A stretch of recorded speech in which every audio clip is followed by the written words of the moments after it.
여러분, 우리는요 하늘나라에서 영원히 살 사람들입니다. 그렇기 때문에 그곳에 집을 지으면은요 그 집이 영원한 집이 되는 거예요. 쉽지요 말이.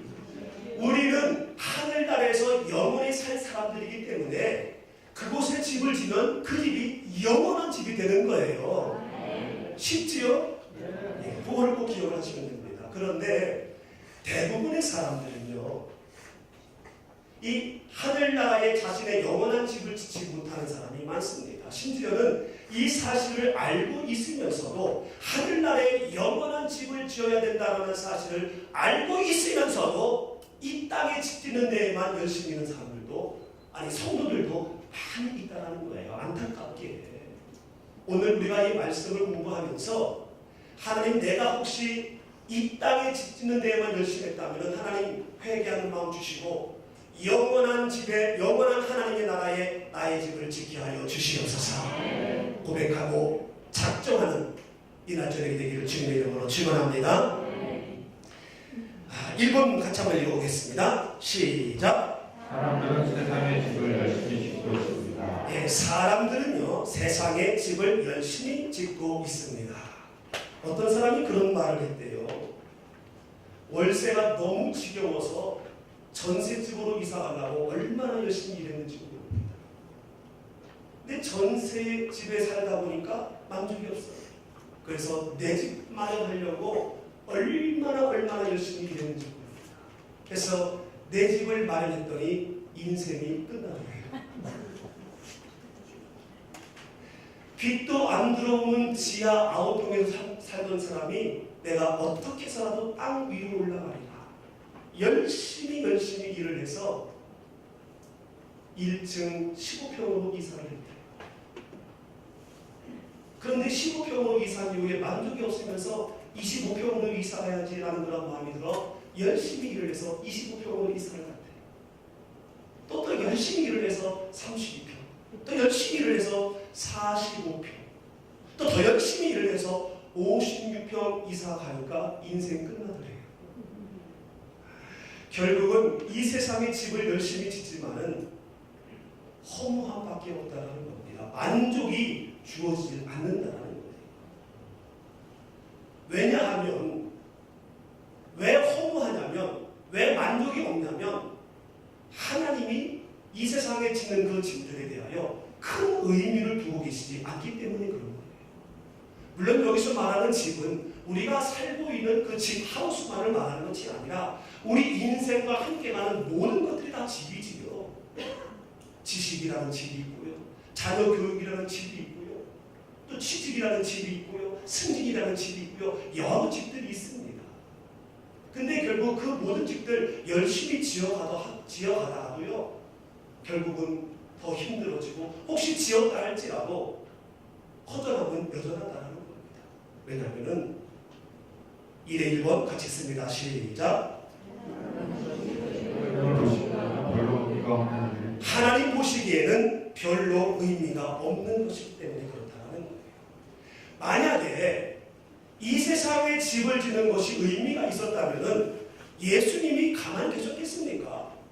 모든 성경 말씀에 열심히 집을 짓고 열심히 출세하고 이런 말씀하셨을 거예요. 그런데 예수님은 그런 말씀한 적이 한 번도 없습니다. 오히려 마태복음 8장 20절 말씀을 보게 되면요, 여우도 굴이 있고 공중나는 새도 거처가 있는데 인자는 머리를 곳이 없다. 이 땅에 집 짓는 거, 이 땅에 어떤 삶의 풍족함을 가지려고 하는 그런 것들, 예수님 거기에 대해 별로 관심 없었어요. 큰 의미 두지 않았기 때문에 그런 말씀 하지 않았다는 겁니다. 물론 그렇다고 해서 막 집을 늘리고 공부를 열심히 하고 승진하고 이게 의미가 없다는 것이 아니고, 이게 나쁘다는 것은 아닙니다. 이것보다 더 큰 의미 있는 것이 있기 때문에 이러한 이 땅에 있는 것에 의미를 두게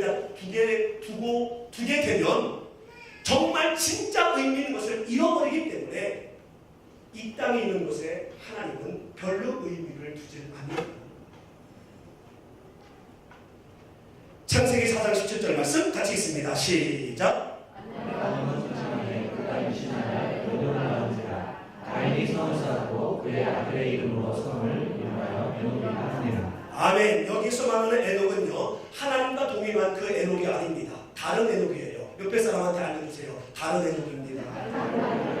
오해하시고, 다른 에녹. 이 가인이 아들을 낳았어요. 아들을 낳으니까 너무 좋았던 것 같아요. 여러분, 자녀는요, 부모의 멸류관입니다. 여러분, 자녀가 있다는 것이 얼마나 귀하고 감사한 일인지 몰라요.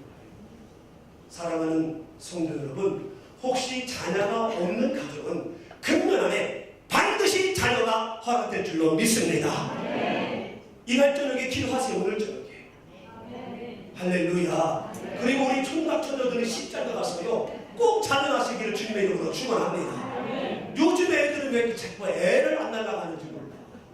여러분, 자녀 있는 게 얼마나 감사합니까? 이 가인도요, 이 아들을, 에녹이라는 아들을 낳은 다음에 너무 좋아가지고 큰 성을 지었어요. 그리고 그 성을 이 아들한테 준 거예요. 그래서 그 성 이름을 에녹성이라고 준 겁니다. 이것이 가인은 굉장히 의미 있게 생각을 한 겁니다. 이해되지요? 저도 우리 두 딸을 위해서 늘 하는 거 굉장히 의미 있는 거 아닙니까? 여러분들도 여러분 자녀 위해서 열심히 일하잖아요. 의미 있기 때문에 하는 거 아니겠습니까? 에녹도 그렇고 가인도 그랬던 거예요. 그런데 이렇게 의미 있게 했지만은 결국 노아 때 홍수가 나면서 흔적도 없이 사라져 버리는 거였어요. 그런가 하면 창세기 11장 3절 같이 있습니다. 시작. 서로 말하되 자 벽돌을 만들어 경구에 굽자하고 이에 벽돌로 돌을 대신하여 벽천으로 지득을 대신하고 또 말하되 자 성과 탑을 건설하여 그 탑 꼭대기를 하늘에 닿게 하여 우리 이름을 내고 온 지면에 흩어짐을 면하자 하였더니. 아멘. 하나님께서 물로 노아 때 온 세상을 심판하신 이후에 시간이 흘러서 좀 마음에 또 불안함이 생겼는지, 또 망하면 어떡하나, 그런 마음이 생겼는지, 아니면은 어떤 교만함이 생겼는지, 뭐 어떤 의미인지는 모르겠지만, 이 노아 홍수 때 하나님에 대한 상처가 있어서 그런지 모르겠지만 말을 합니다. 뭐라고 말하냐면은 우리가 탑을 쌓자. 그래서 혹시 홍수가 나도 꼭대기로 올라가가지고 우리 안 죽게. 나름대로 지금 의미 있는 생각과 의미 있는 말을 하고 있는 거예요. 의미 있는 행동을 하려고 하고 있는 거예요. 이 사람들 입장에서는 그렇잖아요.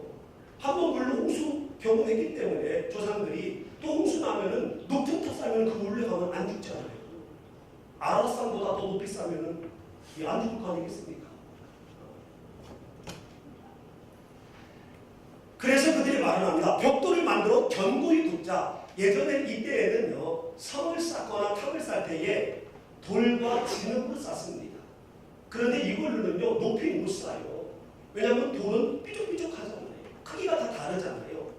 그렇기 때문에 맞추기가 힘들고요. 그리고 그 사이를 진흙으로 인겨 넣어서 이걸 쌓아야 되는데 진흙, 그거 그렇게 아뷰 역할을 훌륭하지 않습니다.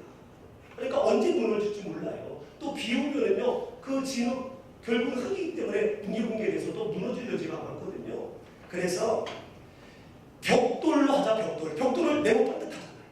그러니까 얼마나 높이 올라갈 수 있습니까?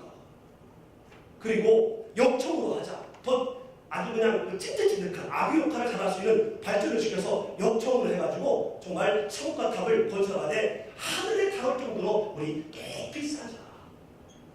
이들은 이것이 굉장히 의미 있는 일이라고 생각을 한 거예요.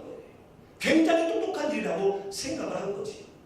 그러면서 이렇게 한 궁극적인 이유를 얘기합니다. 이렇게 높이 쌓은 다음에 우리 이름을 내자. 우리가 어떤 사람인지 보여주자. 주변 나라에게 보여주자고 하는 얘기인지 아니면은 하나님께 보여주자는 얘기인지는 모르겠지만 우리 이름을 내자. 본때를 보여주자. 내가 어떤 사람인지 한번 보여주자라고 이렇게 말하고 있는 것을 봅니다. 여러분, 이 세상의 많은 흐름, 이 세상의 흐름을 보면요, 결국은 누구 탑이 높느냐의 경쟁 시대인 것 같아요. 누가 높냐? 어느 교회가 높냐? 어느 회사가 높냐? 어느 은행이 높냐? 누가 더 높고, 누가 더 빠르고, 누가 더 크고, 그 다음에 누가 더 똑똑하고, 누가 더 인기 있고, 누가 더 많고 누가 더 권력이 세고 이런 경쟁, 결국은 내 이름을 내기 위한 그러한 눈물인 거지. 그것이 의미 있다고 생각을 하기 때문에 다른 사람을 짓밟고라도 내 이름을 내려고 애를 씁니다. 그것이 의미 있다고 생각을 하기 때문에. 하나님은 거기에 별로 의미를 두고 계시지 않는데도 불구하고 심지어 믿는 이들 가운데도 그럴 수 있다는 겁니다. 그런 사람이 있을 수 있다.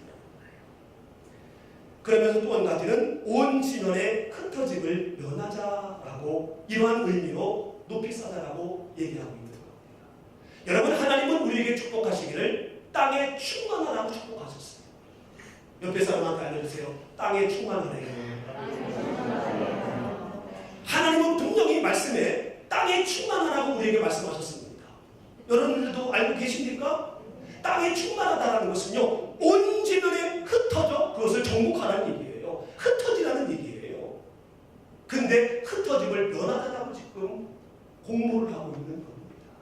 여러분, 육신적으로 이 세상의 방법으로 거기에 의미를 두고 우리가 열심을 내고 땀을 흘리다 보면요, 하나님을 대적하게 되죠. 하나님의 의미와 관계없이 내 의미가 하나님의 의미라고 생각을 하면서 하나님의 명령을 어기는 불신앙의 모습을 가져올 수 있다는 겁니다. 하나님께서 의미를 두지 아니하시면요, 그 모든 것들은 다 소용이 없습니다. 모래 위에 세워진 집과 같기 때문에 오래가지 못하고 결국은 다 무너지게 되어져 있다는 거예요. 그래서 이번에 이렇게 말하고 있죠. 있습니다. 시작. 세상에 짓는 집은 오래에 지은 집과 같습니다. 네, 마태복음 7장 26절 시작. 나의 이 말을 듣고 행하지 아니하는 자는 그 집을 오래 위에 지은 어리석은 사람 같으리니 비가 내리고 창수가 나고 바람이 불어 그 집에 부딪히며 무너져 그 무너짐이 심하니라. 아멘. 어떤 집을 짓든지, 지식의 집을 짓든지, 명예의 집을 짓든지, 건물의 집을 짓든지, 재산의 집을 짓든지, 통장의 집을 짓든지, 건강의 집을 짓든지, 자녀 교육의 집을 짓든지, 어떤 집을 짓든지 하나님의 말씀을 듣지 아니하고 예수를 믿는 하나님의 자녀로서의 합당치 않는 집을 지으면 그게 바로 모래 위에 짓는 집과 같아서 결국 무너진다는 거예요. 그리고 비가 내리고 창수가 나고 바람이 불면 우리 인생에 비가 내릴 수 있습니다. 어떤 비입니까? 질병의 비가 내릴 수 있고요. 그리고 창수가 날 수 있습니다. 물질의 어려움이라는 창수도 나오고요. 또한 인간관계의 불편함이라는 바람도 세차게 매일 불어옵니다. 이런 거 올 때에 우리가 그렇게 의미 있게 바라봤던 그 모든 것들, 하나님의 말씀을 듣지 아니하고 하나님의 자녀다운 하나님의 자녀로서 벗어난 집을 지게 되어지면 심히 무너짐이 더 심하다고 말씀하고 있는 거예요. 결국 우리의 모든 집들은요, 인생의 모든 집들은 하나님이 지켜주셔야 온전해질 줄로 믿습니다. 인생의 비와 창수가 나도 하나님이 지켜주실 때에 그것이 오히려 하나님의 나라의 집을 짓는 재료가 될 줄로 믿습니다. 시편 117편 1절 시작. 세운 자의 수고가 못되며 여호와께서 성을 지키지 아니하시면 파수꾼에 깨어 있음이 헛되리라. 아멘. 여호와께서 집을 세우지 아니하면 세우는 자의 수고가 헛되고 파수꾼이 깨어 있어도 헛되다고 말씀하고 있는 것입니다. 하나님은 어떤 사람의 집을 지키신다고요? 하나님의 말씀을 순종하는 자, 하나님의 말씀대로 살려고 애쓰는 자의 집을 하나님이 지키신다는 사실을 꼭 믿으시기를 바랍니다. 순종하지 않고 내 마음대로 내 이름과 영광을 위해서 집을 지으면요, 소용없어요. 제 아무리 많은 학식과 많은 지식으로 파수꾼을 세워도요, 많은 물질로 파수꾼을 세워도요, 높은 권력으로 파수꾼을 세워도요, 헛되다라는 거예요. 소용없다는 거예요.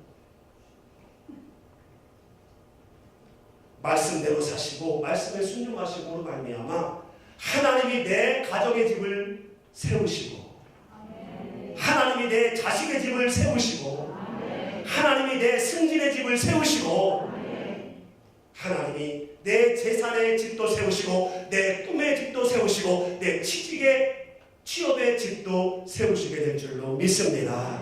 내가 아무리 노력하고 인생의 듭을 높이 쌓아올린다 하더라도요, 하나님이 지키시지 않으면 오래 못 간다는 겁니다.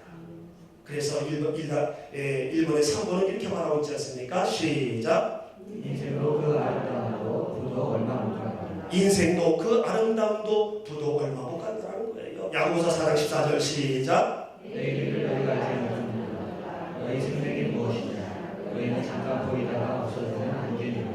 아멘. 자, 우리 생명, 우리 인생이 뭐라고 얘기하고 있습니까? 안개 같아요. 안개. 그렇습니다. 잠깐 보이다가 없어지는 안개다. 우리가 아침에 일어나서 잠자기 전까지 생활을 하게 되어지는데요. 아침에 잠깐 보이는 안개에 여러분 얼마나 관심을 갖습니까? 별로 관심 안 가져요. 안개가 껴있어도요, 조금 있으면 없어질 거 뭐 무시합니다. 우리 인생이 그렇다라는 거예요. 우리 인생이 금방 없어진다는 겁니다. 어르신들께 여쭤보면요, 인생이 어떻습니까? 그러면 짧고 이렇게 말씀하세요. 우리 신목사님들 말씀하시지만은 인생이 짧다라는 말 50 넘으면 조금 알게 됩니다. 왜냐하면 제가 이제 50이 조금 넘었어요. 60이 되면은요 더 아시게 될 거예요. 70이 되시면요 더 많이 아시고요. 80이 되시면요 아멘 그러시네요. 옳다 이거예요. 맞다. 애들은 몰라. 20대보다. 저도 여전히 제 마음은요 25살 같아요. 제가 50대가 아니고 25살. 왜냐하면 25살 때 제 아내를 만났거든요. 맞습니까? 아니에요? 그때 내가 누구 만났지 그럼? 괜히 얘기해요. 25살 때 만나가지고 28에 제가 결혼했습니다. 이 짧다라는 거예요. 인생 별거 아니라는 겁니다. 뿐만 아니라 야고보서 1장 11절 말씀 시작.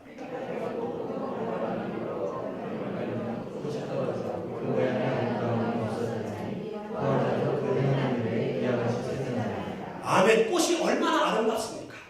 꽃이 얼마나 아름다워요. 그렇지요? 저는 막 꽃 피고 할 때 꽃구경 가는 게 아직도 잘 이해는 못합니다. 그래서 저번에 주일학 학생입니까? 그래서 어디 그 벚꽃 구경 갔는데 어느 분이 저한테 와서 충고를 하더라고요. 목사님 사모님도 데리고 그런 데 좀 다니세요. 그런 데 가시가 있으면 전도해야지. 신방해야지. 사람 잘못 거죠. 이렇게 아름다운 꽃도요. 결국은 뜨거운 바람이 불면은요. 시들어버린다는 거예요. 아름다움이 없어진다는 겁니다. 없어진다. 별거 아니라는 겁니다. 계절 바뀌면 시들어버리는 거고요. 부도 마찬가지라는 겁니다. 부도. 역시 이 부도 시간이 들면 세장해진다. 힘과 권력과 능력이 점점 약해진다고 말씀하고 있는 겁니다. 그러므로 인생도 아름다움도 부도 얼마 가지 못하기 때문에 이 모든 것들을 통해서 지키려고 애쓰지 마시고 거기에 너무 큰 의미 두지 마시고 하나님의 말씀대로 하나님의 말씀에 순종함으로 나아갈 때에 이 땅에서의 짓는 그 모든 집이 하나님의 나라에 짓지는 재료가 될 줄로 믿습니다. 그러면 이 땅의 모든 것이 헛되니 아무것도 하지 말라는 것인가? 영세주의처럼 희망이 없습니다라고 허무주의 같이 뒤집지고 가만히 있으라는 얘기인가? 그게 아니지요. 말씀드린 것처럼 인생 가운데 지어져가는 이 집들이 영원히 살 하나님의 집의 재료가 되도록 해야 한다는 거예요. 할렐루야. 여기까지 다 이해하셨죠? 이해 못하셨으면 다시 처음부터 다시. 다 이해하셨습니까? 아멘. 그래서 두 번째로는 하나님의 나라의 영원한 우리의 집을 지어야 된다고 합니다. 같이 읽습니다. 시작. 2-1번 시작. 당신이 영원히 살아갈 하늘나라의 집을 지어야 합니다. 영원히 살아갈 하늘나라의 집을 지어야 합니다. 고린도서 4장 18절 시작. 우리가 주목하는 것은 보이는 것이 아니라 보이지 않는 것이니 보이는 것은 잠깐이고 보이지 않는 것은 영원하니라. 아멘. 우리가 주목해야 할 것은 관심 갖고 신경 쓰고 절대로 간과해서는 안 되는 것이 바로 뭐냐? 보이는 것이 아니라 보이지 않는 거예요. 옆에 사람한테 알려주십시오. 보이는 것이 아니라 보이지 않는 거래요. 여러분, 보이는 것이 뭡니까? 우리 신목사님 많이 말씀을 하셨지만 아는 것도 또 얘기하는 것은요, 우리가 그거를 머리로만이 아니라 이 심장에도 있어서 우리가 사회생활을, 검사의 생활을 살 때 그것이 자동적으로 나오게 하도록 반복하는 건 굉장히 중요해요. 그래서 우리 목사님도 계속 반복하시는 겁니다. 한 번 듣고 그냥 뭐 다 까먹으면 그게 뭐 강연이지 뭐 그게 무슨 말씀이요. 그렇잖아요. 보이는 것이 뭐라고 했습니까? 육체. 따르다 육체. 그리고 육체의 관계는 모든 것들이 다 보이는 거예요. 집도 보이는 거고, 재산도, 식구도, 회사도, 가게도, 자동차도, 건물도 다 보이는 거예요. 육체에 관계된 것들. 근데 이것을 우리가 주목해서는 안 된다. 이것이 주목할 것이 아니라는 거예요. 여기에 집중할 것이 아니라는 거예요. 그럼 뭐에 집중해야 된다고요? 보이지 않는 것. 왜? 영원하니까. 우리는 영원히 하늘나라에서 살 존재들이기 때문에 영원한 것에 주목해야 할 줄로 믿습니다.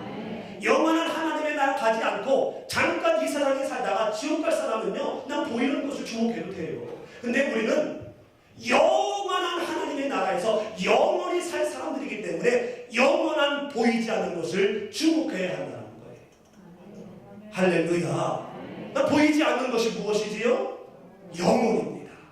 영혼. 그리고 영혼과 관계된 천국, 영생, 하나님의 나라, 이것이 바로 뭐냐면 보이지 않는 거예요.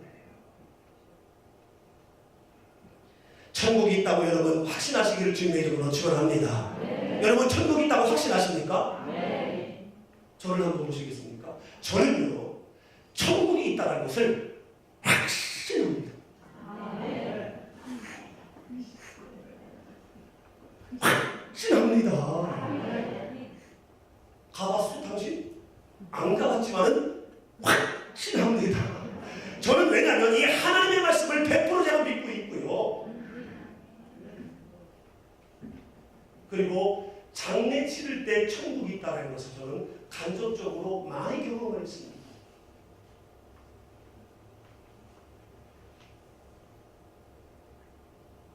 식구 가운데 운명 직전에 인종 예배를 드려달라고 요청하는 경우들이 있습니다. 그러면은요, 집이든 병원이든 숨이 끊어질 때까지 예배를 드리고 찬양하고 함께 있어주는 거예요. 마지막 성직자가 있는 거를 유가족들이 원하는 분들이 많기 때문에 그렇지. 그래서 저는 돌아가시는 분을 참 많이 봤습니다. 100명 이상 본 것 같아요.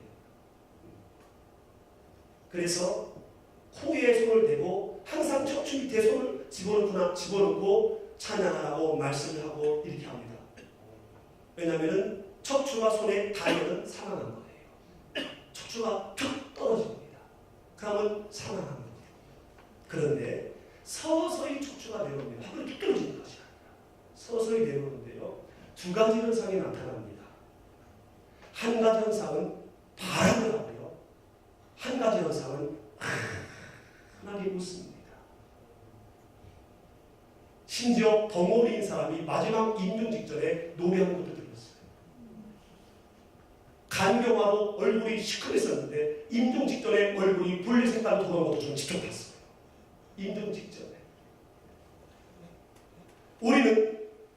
우리의 구성은 영과 혼과 몸으로 되어져 있는데 이 몸이 99% 이상 차지하고 있으면요, 영은 온전히 활동을 못합니다. 육이 그거를 정복하고 있기 때문에. 그런데 육이 쇠해지잖아요. 육이 약해지잖아요. 그러면 자연스럽게 영이 활동을 하게 되어져 있습니다. 그렇기 때문에 죽음이 임박했다는 것은 육이 완전히 쇠잔해진다는 거거든요. 그래서 육체가 쇠해지면요, 영이 살아나면서 영의 활동력이 커지면서 천국이 보이는 거예요. 죽음의 다음 세계가 보이는 거예요. 그러면서 천국이 보이는 사람은 환하게 웃고요, 지옥도 보일 거 아닙니까? 지옥도 다음의 세대니까, 내 세니까.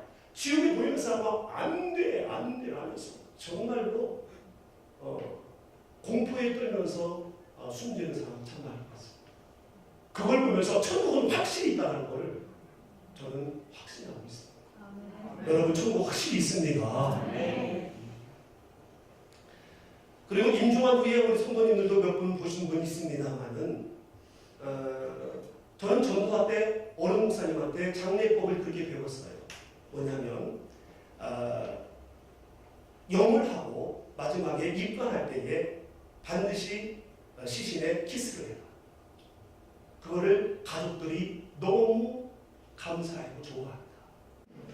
그런데요, 이렇게 다 얼굴 보고 인사한 다음에 제가 마지막 안수기도를 하고 목사로서 보이지 않는 곳에 이미 가 있지만 보이는 부모님, 보이는 사람에게 목사로서 인사를 마지막 합니다. 그러면서 이마에 제가 키스를 합니다. 영하기 전에 냉동실에서 나온 몸이거든요. 그러니까 그 자체가 차갑고요. 사람이 죽으면 차가워지잖아요. 우리가 뜨거운 거는 혈액이 있으니까 따뜻한 거 아니겠습니까? 혈액이 없으니까 차갑지요. 제가 안수할 때도 굉장히 차갑습니다. 그냥 찬 돌 만지는 것 같아요. 근데 여기도 두 가지 현상이 나타납니다. 제가 이마에 키스를 할 때에 어떤 시신은 입이 쫙 붙습니다. 겨울에 눈도 이렇게 붙듯이 쫙 붙어요. 근데 어떤 분은요, 키스 이마 하면요, 따뜻해요. 산 사람 이마에 키스하듯이 온기가 느껴져요. 성경에 나와 있지 않기 때문에 말씀드릴 수 없지만은 저는 그렇게 스스로 영적으로 감명합니다. 천국 가셨겠구나. 가셨다가 아니라 천국 가셨겠구나. 지옥 가셨겠구나. 이렇게 저에게는 영적으로 느낍니다. 여러분, 천국은 확실히 있습니다. 아멘. 그렇기 때문에 천국에 우리가 주목해야 해요. 천국에 들어갈 우리 영혼에 우리는 신경 쓰고 거기에 집중해야 돼요. 이 천국을 갔다 온 두 분을 소개를 하고 있습니다. 2번 보니까 사도 바울이 기도하다가 하나님 나라에 다녀왔대요. 이 사도 바울 목사님은요, 천국을 확신했기 때문에 영혼권에 목숨 걸을 수 있었던 거예요. 천국을 확신하지 못하면요, 우여곡절 일이 생기면은 사람은 본능적으로 피하게 되어져 있습니다. 본능적으로 거짓말하게 되어져 있어요. 그러나 사도 바울 목사님은 천국을 확신했기 때문에 매를 맞아도 옥에 갇혀도 누명을 써도 끄떡하지 않는 거예요. 왜요? 그것이 바로 천국의 집을 짓는 거니까. 여러분, 우리가 천국을 확신하면요, 보이는 일들로 인하여 우리에게 어려움이 온다 할지라도 보이지 않는 천국을, 영생을 우리가 주목하면서 오히려 기뻐하는 능력, 배짱 있는 삶으로 요한삼서 1장 20절 말씀에 있는 것처럼 영혼이 잘됨과 같이 범사가 잘되는 역사를 경험하게 될 줄로 믿습니다. 이 사도 바울 목사님이요, 천국을 갔다 왔대요. 고린도후서 12장 1절 같이 있습니다. 시작. 내가 그리스도 안에 있는 한 사람을 아노니 그는 14년 전에 셋째 하늘에 끌려간 자라. 그가 몸 안에 있었는지 몸 밖에 있었는지 나는 모르거니와 하나님은 아시느니라. 아멘. 이 하늘은요, 세 가지의 하늘이 있습니다. 첫 번째 하늘은 보이는 하늘이에요. 우리가 이렇게 낮에 가면 보이잖아요. 대기권이죠, 대기권. 그리고 보이지 않는 두 번째 하늘이 있습니다. 그거는 우주예요, 우주. 우리의 육안으로는 안 보입니다. 그리고 세 번째 하늘이 있는데 세 번째 하늘이 바로 영적인 하늘이에요. 거기를 갔다 왔다는 겁니다. 근데 거기를 갔다 왔는데 내가 그때 몸 안에 있었는지 몸 밖에 있었는지 나는 알 수가 없다는 겁니다. 그런데 누구는 알아요? 하나님은 아시느니라. 여러분, 세 번째 하늘 천국을 우리가 육신의 이성과 육신의 능력으로 알 수가 없어요. 알 수가 없지. 어떻게 유치원생이 제 아무리 설명을 해도 대학생 캠퍼스 생활을 이해할 수가 있겠습니까? 불가능하거든요. 그런데 대학생은 근데 알아요. 역시 하나님은 아신다라고 말씀하는 겁니다. 하나님은 아신다는 것은 천국이 확실히 있고 있는 천국을 내가 갔다 왔다라고 말씀하고 있는 거예요. 그리고 사도 요한도 하나님의 나라를 다녀왔습니다.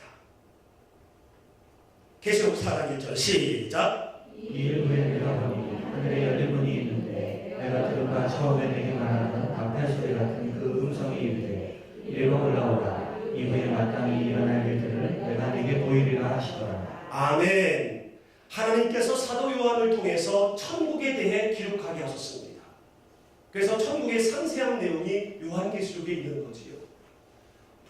근데 뭘 알아야 기록을 하지요. 그래서 하나님이 하늘문을 여시고 일리 와라. 앞으로 일어날 일들을 내가 너에게 보여주겠다. 라면서 천국에 가서 보시고 그 다음에 요한계시록을 쓴 거예요. 그러니까 천국은 확실히 있는 거지. 그러므로 거기에 우리는 집을 지어야 하는 거지요. 할렐루야. 그리고 네 번째 시작. 하늘의 집은 영생을 얻은 우리가 영원히 살 집입니다. 하늘 집은 영생을 얻은 우리가 누가요? 누가요? 네, 그래요. 네. 내가 영원히 살 집이라는 겁니다. 영원히. 언제까지요? 언제까지요? 영원히 살 집이라는 겁니다. 그런데 솔직히 우리는 영원이라는 말을 잘 모릅니다. 우리는 영혼을 몰라요. 왜? 우리는 영혼을 경험하지 않았거든요. 우리는 인생 가운데 있기 때문에 영혼을 우리는 경험하지 못해서 온전히 몰라요. 그렇지만 소개할 수는 있습니다. 무엇으로 소개할 수 있느냐면은 하나님이 천지를 창조하셨을 때에 두 가지의 개념을 주셨는데 첫 번째가 시간 개념과 공간 개념입니다. 그래서 모든 창조물들은 시간 개념과 공간 개념으로 운영이 되어져요. 그래서 아름다운 계절도 시간에 따라 변형됩니다.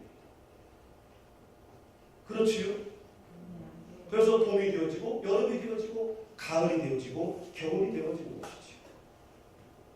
모든 창조물들은요 다 시간과 공간의 제한을 받기 때문에 영원하지 못해요. 영원하지 못해요. 다 제한을 받습니다. 그렇기 때문에 우리는 사실 영혼을 경험하지 못해요. 이 땅에서는 영혼을 경험할 수가 없다는 겁니다. 하나님의 형상대로 지음받은 우리지만 우리도 공간을 초월하지 못합니다. 대전 가면은요 차를 타든 어떻게 하든 2시간을 가야만이 도착을 합니다. 그렇지요? 어떤 분이 속으로 당연한 거 심각하게 물어보는. 근데 우리는 이거 별로 생각하지 않고 살지 모르지만은요, 이게 하나님께서 우리를 이 땅을 창조하시고 우리를 지으셨을 때 주셨던 그러한 또 다른 세계와 다른 것을 주셨기 때문에 그거를 우리가 한번 생각해보자는 것이지. 그런데 하나님의 나라는요, 이 우리가 영원히 살 그 집은요, 시간과 공간에 제한을 받지 않는다는 거예요. 시간과 공간의 제한을 받지 않는다는 거예요. 여러분, 우리는 시간 하면 무엇이 생각납니까? 1초. 1초가 60개면 1분. 1분이 60개면 1시간. 1시간이 24개면 하루. 이렇게 되잖아요. 하루 24시간. 이렇게 딱 기계화 시켜서 우리는 시간을 이해합니다. 근데 베드로후서 3장 8절 말씀에 사랑하는 자여 주께서 첫날이 하루 같고 하루가 첫날 같이 말씀하신 것을 꼭 기억하라고 베드로 목사님은 말씀하셨습니다. 주께서 말씀하신다는 것은 주님이 하나님의 나라에 계시기 때문에 그 나라의 시간을 말하는 거지요. 우리는 하루가 첫날 같고 첫날이 하루 같다라는 이 시간을 우리는 이해 못해요. 우리 능력으로 이해 못합니다. 하루는 하루지 무슨. 그렇기 때문에 천국은 있다는 거지.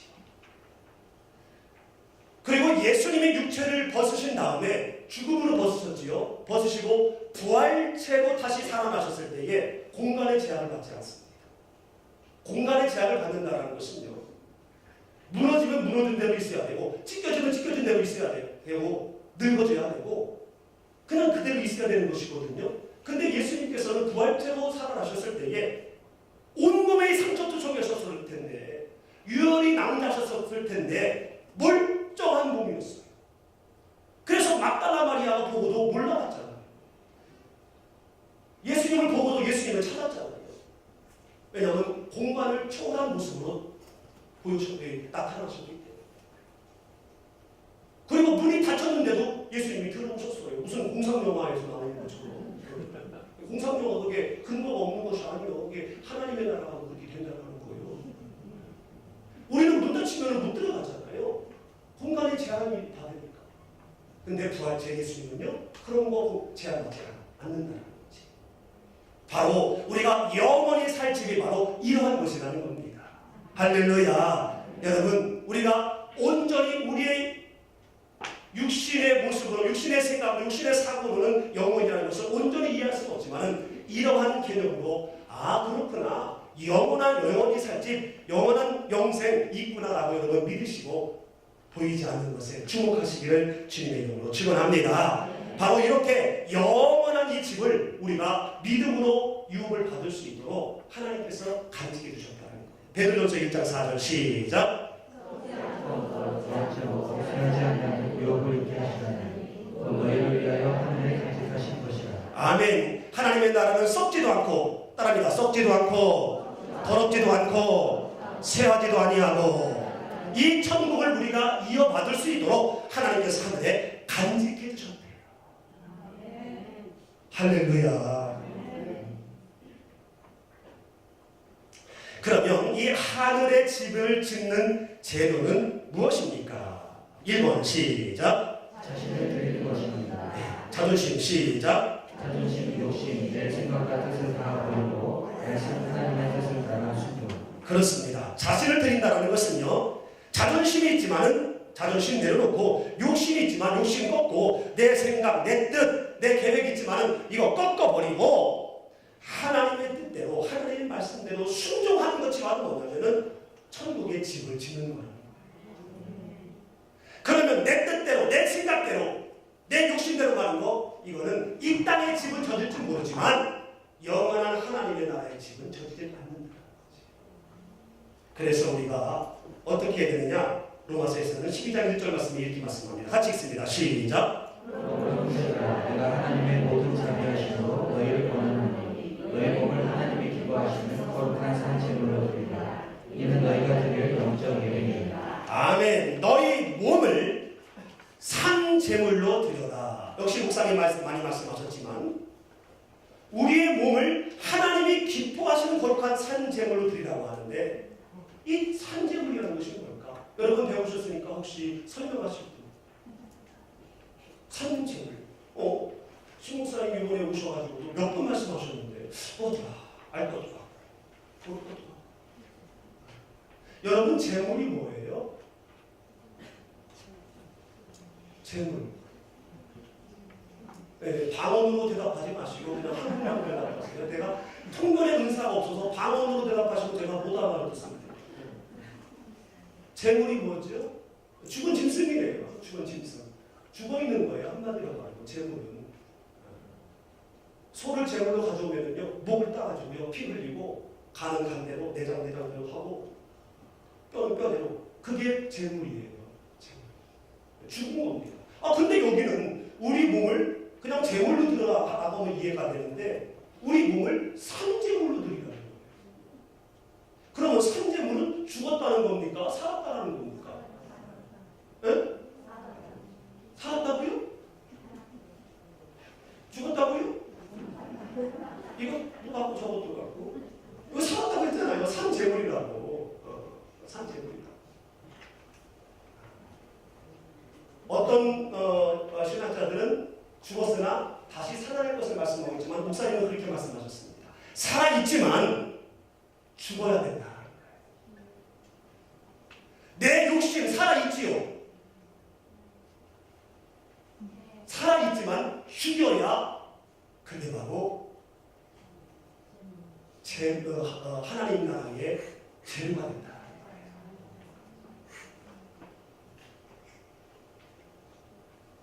살아있지만, 자존심 살아있지만 그때 죽여야 하나님의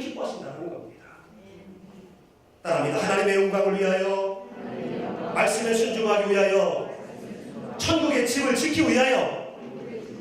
여러분 경험이 살아있지만 그 경험을 죽이시기를 바랍니다. 지식이 있지만 지식을 죽이시기를 바랍니다. 여러분 물질이 있지만 그 물질을 죽이시기를 바랍니다. 물질 때문에 연연하고 그것 때문에 하나님보다 물질이 앞서지 않게 하는 거예요. 체면과 자존심 습관이 있지만 여러분 그거 죽여야 됩니다. 그래야 하나님의 나라에 여러분의 집을 지을 수가 있다는 거예요. 두 번째로 시작. 의지를 드리는 것입니다. 마태복음 6장 20절 시작. 오직 너희를 위하여 보물을 하늘에서 하리라. 거기는 조기나 도둑이 해하지 못하며 도둑이 구멍을 뚫지도 못하고 또 불도 못하느니라. 아멘. 따라합니다. 너희를 위하여, 너희를 위하여, 너희를 위하여 보물을 어디에 쌓아두라? 국민은행에다 쌓아두라? 신한은행에다 쌓아두라? 요 앞에 농협에다 쌓아두라? No. 하늘에 쌓아두라. 왜냐하면 거기는요 종도 없고 동록도 없고 봉도 없고.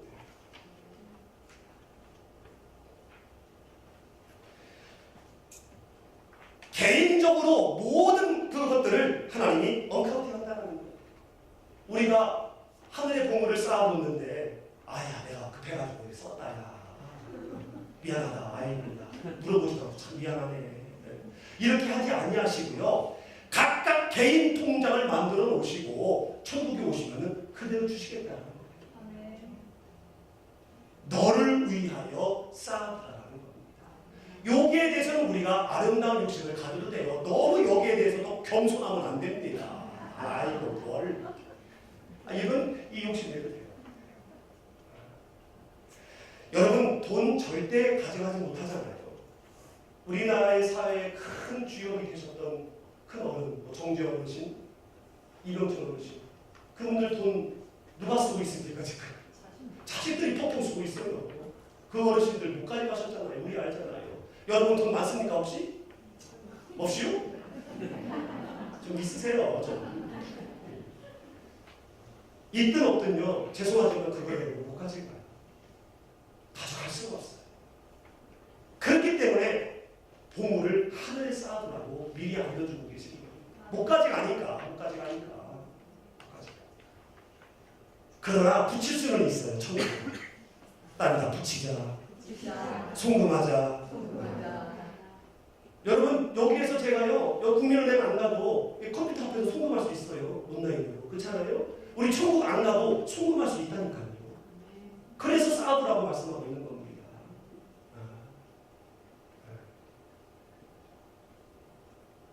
계좌이체하는 게 뭐예요? 헌금입니다. 목사님 말씀하셨던 세 번째 축복이었죠, 그게? 이게 참 좋더라고요. 저도 이걸 이렇게 이번 이거 목사님 가셔서 이거를 공부하는데 정말 좋더라고요. 전에 저기 앉아가지고 이렇게 받아 적을 때는 그렇구나. 똑같은 말이 계속 나오네요. 저분이 또 속는데 또 나오네.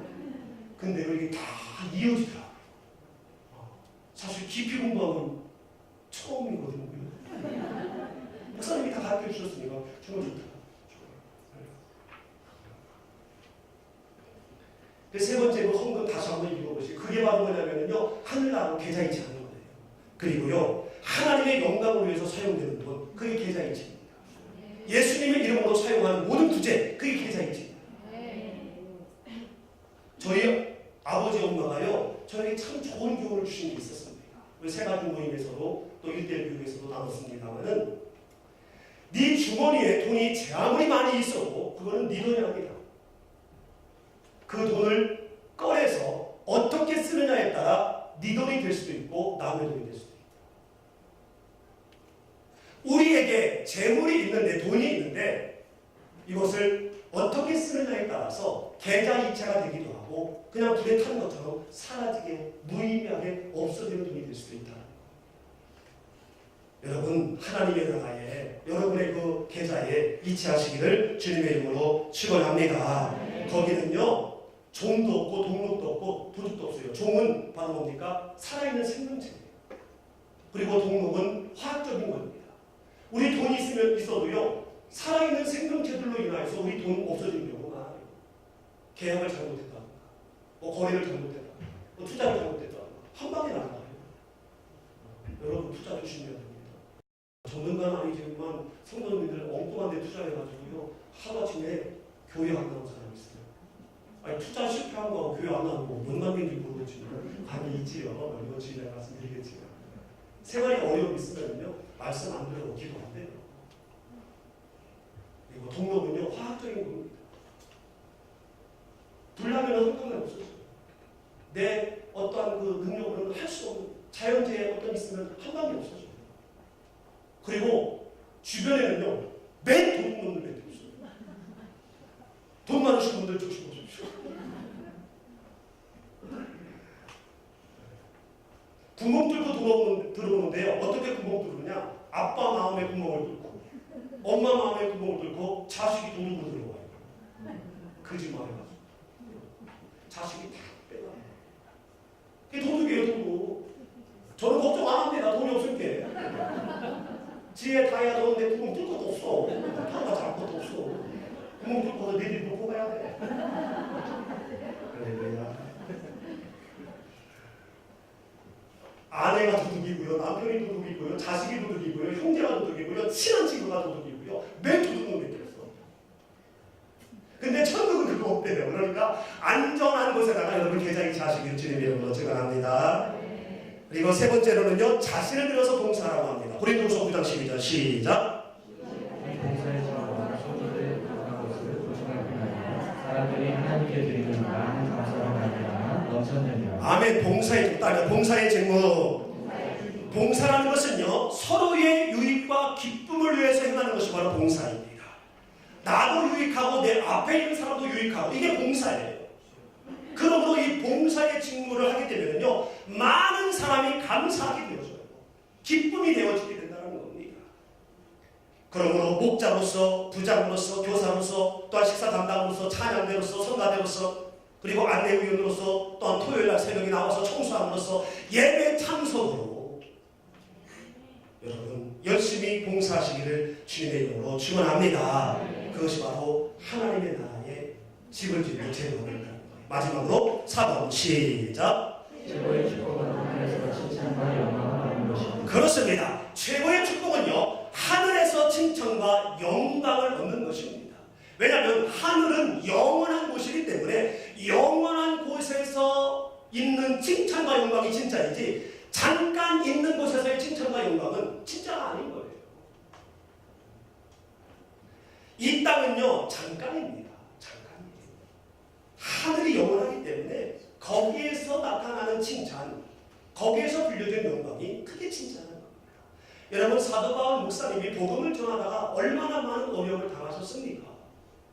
매를 맞고요, 옥에 갇히고 누명을 쓰고, 그럼에도 불구하고 하나님은 내버려 두셨어요. 계속 고통당하게 내버려 두셨어요. 왜 그랬을까요? 그것이 바로 하늘에서 칭찬과 영광을 얻는 최고의 축복이 되는 것이기 때문에 하나님이 그냥 가만히 계속 두는 거예요. 사도 바울 목사님이 병이 있었잖아요. 얼마나 그 병이 힘들면은 고쳐달라고 3번이나 기도를 했겠습니까? 고쳐주이소, 고쳐주이소, 고쳐주이소. 그랬더니 주님께서 싫어, 안 고쳐주셨어요. 내게 있는 것이 내게 족하다. 왜 그러셨을까요? 병이 있으면요, 누구 마음 누가 안다고 아픈 사람을 위해서 정말 헌신할 수 있거든요. 단순히 머리로만 아픈 것이 아니라 심장도 똑같은 마음으로 아픈 사람을 위해서 기도하고 안아주고 할 수 있거든요. 아픈 사람만 알아요.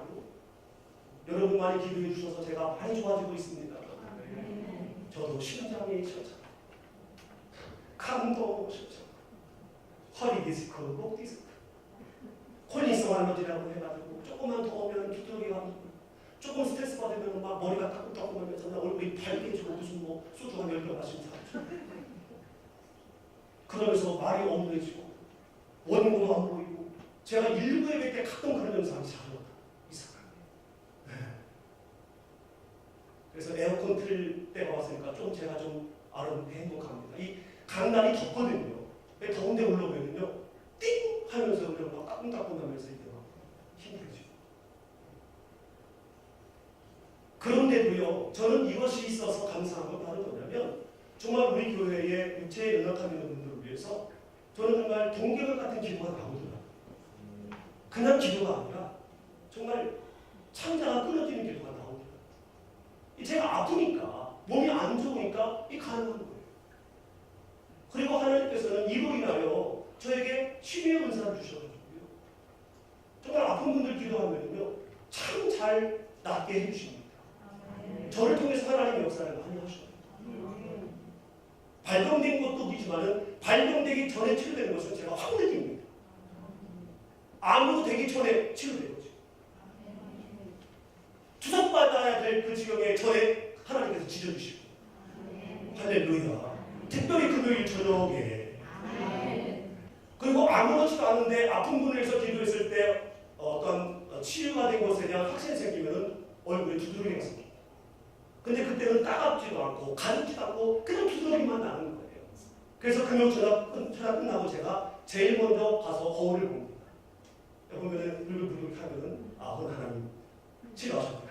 마음을 치료하시고, 신장을 치료하시고, 간을 치료하셨고, 척추를 치료하셨고, 혈류를 치료하셨고, 이렇게 하면 요술 주의다. 여러분 많이 치료받았는데, 이게 바로 칭찬과 영광이 하늘에서 가기 때문에 사도 바울의 그 병고 전달하는 그 기도를 거절하신 거예요. 스데반이 돌에 맞아 순교당할 때 그냥 두셨습니다. 왜냐하면 그것이 바로 최고의 축복이기 때문에, 하늘에서 받을 칭찬과 영광이기 때문에 돌에 맞아 죽는 거 그냥 하나님이 가만두신 거예요. 만약에 그것이 돌에 맞아 죽는 것이 허무하고 칭찬과 영광과 아무런 관계가 없다면 하나님은 악착같이 그것을 막으셨겠지요. 아들까지 내어주시면서 구원 얻은 백성이 지금 저렇게 어려움 당하는데 그냥 믿겠습니까? 다 치료하시고 어려움 없게 하시고 하셨겠지요. 그러나 그 어려움이 하늘에서의 칭찬과 영광이 될 재료이기 때문에 허락하시는 거예요. 할렐루야. 혹시 여러분의 삶에 어려움이 있다면요, 그 어려움이 하늘의 집을 짓는 재료가 되도록, 또한 하나님의 나라의 칭찬과 영광이 될 것이라는 것을 아시고 감사함으로 오히려 하나님 앞에 영광 돌리시길 주님의 이름으로 축원합니다. 자, 우리 4번의 1번 봅니다. 시작. 하늘에서 받는 지혜와 영광은 세상 것과 비교할 수 없습니다. 그렇습니다. 자, 로마서 8장 18절 시작. 생각하건대 현재의 고난은 장차 우리에게 나타날 영광과 비교할 수 없도다. 아멘. 현재의 고난, 여러분 우리가 예수님을 믿는다고 해서 고난이 없는 거 아니지요. 이 로마서가 쓰여질 당시에는요, 예수님을 믿으면 죽음으로 직결됐습니다. 원형 경기장에 집어넣어가지고요, 사제밥이 되게 했어요. 그렇기 때문에 어떤 면에서 볼 때에는 예수님을 믿는다고 말하는 거는 미련한 거예요. 그냥 속으로 가만히 믿으면 되지 뭘. 근데 믿음은 시인하는 거예요. 믿음은 보이는 것이 아니라 보여지게 하는 거거든요. 그렇지만은 그 어려운 그 고난이 하나님의 나라에서 영광받을 것과는 비교가 안 된다는 거예요. 그러므로 사자밥이 되어도 그거 별거 아니라는 겁니다. 할렐루야. 요즘에도 현 시대에도 예수님 믿으면 생명의 우유를 받는 나라가 많습니다. 회교권이 그렇잖아요. 회교. 힌두권도 그렇고, 공산권 멀리 갈 거 없이 북한은요, 예수님 믿으면 큰일 나지 않습니까? 그런 면에서 볼 때 우리는 얼마나 행복합니까? 옆에 사람한테 알려주세요. 당신은 행복한 겁니다. 아니 누가 뭐 예배 드린다고 우리를 잡아갑니까? 길에 가서 전도한다고 체포를 합니까? 여러분 길에서 전도해도요 벌금량 안 나와요. 딱지 안 끊어요. 절대적으로. 할렐루야. 정말 우리가 얼마나 좋은 상황에서 살고 있는지 몰라요. 그런데도 예배 안 하고 그런데도 전도 안 하는 거 보면 참 신기해요. 물론 신앙생활 하다 보면은요, 크고 작은 여러 어려움들이 올 수 있습니다. 정말 믿지 않는 가족으로 인해서 핍박당할 수 있고요, 회사나 사회에서 본의 아닌 어려움 당할 수 있는데, 그러나 그 모든 것들 내가 앞으로 받을 영광에 비하면 그건 아무것도 아니라는 거예요. 그러므로 감사하시기를 주님의 이름으로 축원합니다. 2번 시작. 주에서 주는 영의 책임을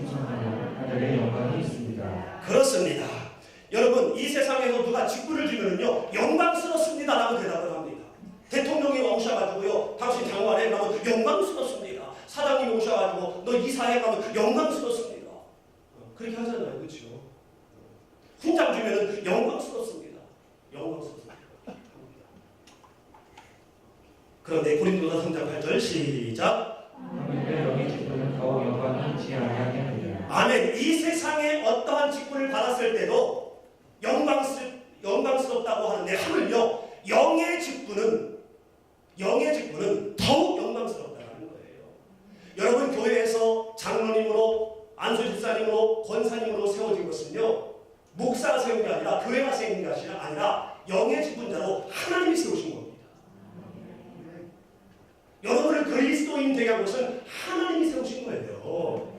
그러므로 그 영의 직분에 여러분 성실히 감당하시기를 주님의 이름으로 축원합니다. 그럴 때 더욱 영광스럽게 된다.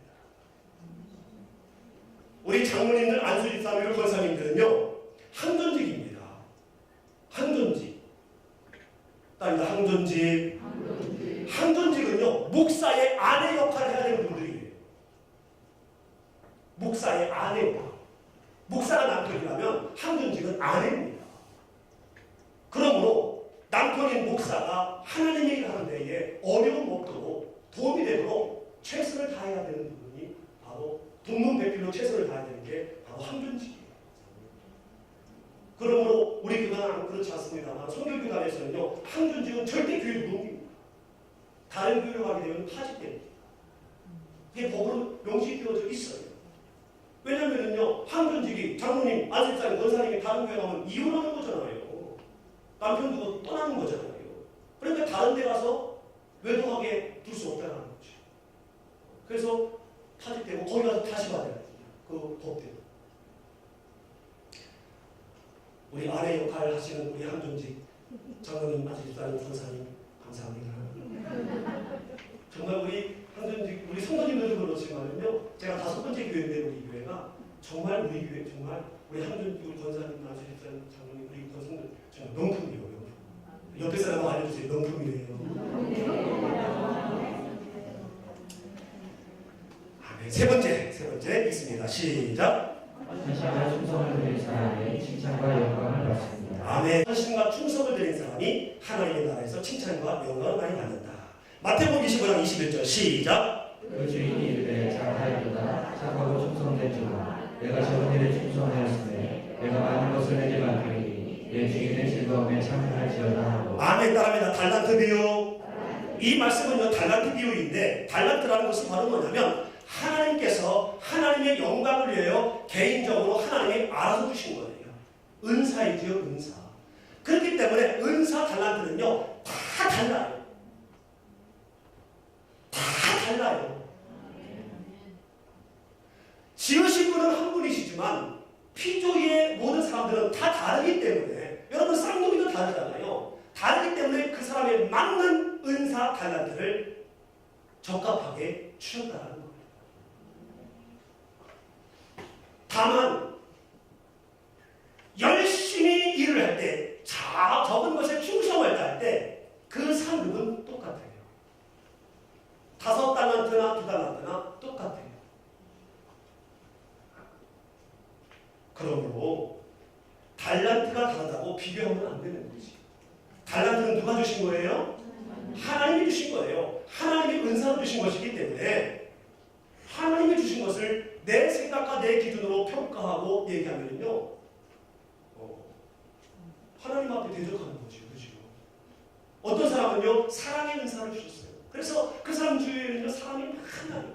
그 사람과 얘기하면요 금방 기분이 좋아지고요. 어떤 사람은 봉사를 너무 잘해요. 그래서 무슨 일을 할 때마다 그분이 생각이 나요. 근데 사랑의 은사가 있는 사람이 에게 왜 봉사의 은사가 없대라고 몰아가면 안 되는 거죠. 그 사랑의 은사로 상급받는 거예요. 봉사의 은사가 상급받는 거예요. 목회도 마찬가지입니다. 은사가 다 달라요. 찬양의 은사가 있는 사람이 다르고요. 가르침의 은사가 있는 사람이 있고요. 말씀의 은사가 있는 사람이 있고요. 훈계의 그 은사가 있는 사람이 있고요. 양육의 은사가 있는 사람이 있고요. 돌봄의 은사가 있는 사람이 있고요. 다 달라요.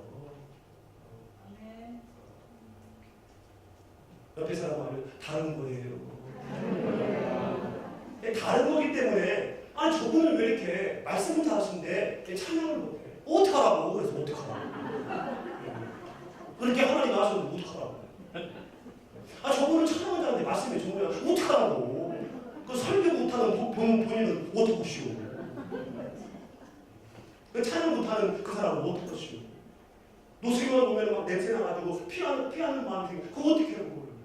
어떻게 다 김목사처럼 노숙이 보면 사랑하는 나의 형제요. 어떻게 다 모릅니까? 못하잖아요.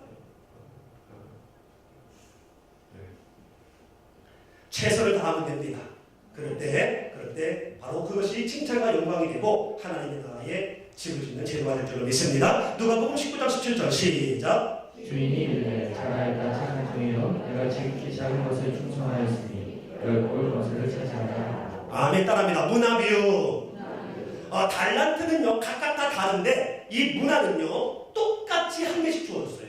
똑같이 공통적으로 똑같이. 여러분 우리에게 주어지는 은사와 능력은 다 다르지만 똑같이 하나씩 주어진 것이 바로 무엇입니까? 예수님이세요. 복음이에요. 우리에게 똑같이 주어진 문화는 예수님 복음입니다. 김 목사 예수님은 크고 김희식 장로님 예수님은 작고 아니에요. 똑같아요. 복음 똑같아요. 한 문화씩 똑같이 주어졌는데 결과는 어떤 사람은 10골을 다스리는 10개를 남겼대요. 어떤 사람은 한 골을 다스리는 한 개밖에 못 남겼대요. 예수님이 우리를 위해서 십자가에 죽으시고 부활 승천하셔서 다시 오실 거라는 복음을 우리에게 똑같이 주셨는데 그 십자가라는 문화 갖고 어떤 사람은요 전도 한 번 못하고 그래서 주일날 한 번 켜켜켜 나오고 그냥 아무 남김없이 신앙생활하는 사람이 있는가 하면 이렇게 금요일 저녁까지 나오셔서 찬양하고 말씀 듣고 기도하고 할렐루야. 여러분 우리는 예수님의 이름으로 남기움을 행해야 할 줄로 믿습니다. 아멘. 자, 마지막 4번입니다. 시작. 전도한 사람이 칭찬과 영광을 받습니다. 다니엘서 12장 3절 시작. 지혜 있는 자는 금창의 빛과 같이 빛날 것이요 아는 사람은 옳은 대로 돌아오게 한 자니 별과 같이 영원토록 빛나리라. 아멘. 자, 이 말씀도 우리 신목사님 가시기 전에 몇 번 말씀을 하셨습니다. 자, 지혜 있는 자는 궁창의 빛과 같이 빛난대요. 궁창은 하늘이지요. 하늘의 빛과 같이 빛난대요. 누가요? 지혜 있는 자가. 하늘의 빛이 뭡니까? 태양이지요. 태양처럼 빛날 거예요. 근데 지혜 있는 자는 어떤 사람이냐? 많은 사람을 옳은 대로 돌아오게 한 자가 바로 지혜 있는 자라는 거예요. 옳은 대로 돌아오게 한다는 것은 원래 옳은 자리에 있었다는 거지요. 원래 옳은 자리에 있었는데 그 옳은 자리에서 뛰쳐나가는 겁니다. 당자는 아버지 집에 있는 것이 옳은 거예요. 근데 타국으로 뛰쳐나갔어요. 그래서 다시 돌아오는 것이 그에게는 복인 것이지요. 우리는 하나님과 같이 있었습니다. 그러나 죄로 말미암아 세상으로 뛰쳐나가게 되었어요. 그러나 하나님은 예수 그리스도를 보내심으로 말미암아 예수님의 이름으로 다시 하나 되기를 원하십니다. 함께 있기를 원하세요. 이것이 하나님의 선이고 이것이 하나님의 뜻이에요. 무엇이 선이냐, 무엇이 악이냐, 무엇이 옳으냐, 무엇이 틀리느냐 우리는 이거 신경 쓸 필요가 없습니다. 우리는 가름할 수도 없어요. 하나님이 선이라고 하면 선이고요. 하나님이 악이라면 악인 거예요. 선악과 먹지 말아라 했을 때에 안 먹으면은요 선인 거고요. 먹으면은 악이 되는 거예요. 나와 함께 있는 것이 선이라고 하면은요, 나와 함께 있는 것이 생명이다, 나와 함께 있는 것이 영광이다라고 하면은 그게 생명이고 영광이고 옳은 거예요. 그러므로 예수님을 믿으면 천국 백성이 된다라는 말씀, 이거를 전하라고 하셨기 때문에 이거를 전하는 것이 바로 오는 일입니다. 전도하는 것이 바로 오는 일이라는 거예요. 할렐루야. 여러분 이제 우리가 이전함과 동시에 정말 전도해야 돼요. 아멘. 전도는요 인도에서 끝나는 것이 아닙니다. 전도는 예수님의 사랑을 느낌으로 말미암아 성령 충만한 삶, 하나님의 의식되어지고 무엇을 해도 하나님 눈치가 보이는 것, 바로 이게 전도된 상태인데 교회로 모시고서 끝까지 케어해야 돼요. 여러분 애 낳은 다음에 네가 알아서 밥 먹어, 네가 알아서 기저귀 가, 안 하잖아요. 돌보잖아요. 시집장가 간다고 까지도 돌봐요. 한 영혼의 천하보다 귀하기 때문에 더욱 이렇게 해야 된다는 겁니다. 이렇게 하면은 별과 같이 영원토록 빛나리라. 별과 같이 영원토록 빛나리라. 사랑하는 성도 여러분, 여러분은 별과 같이 영원토록, 잠시가 아니라 영원토록 빛나는 그러한 천국의 집을 짓는 하나님의 자녀가 되기를 주님의 이름으로 축원합니다.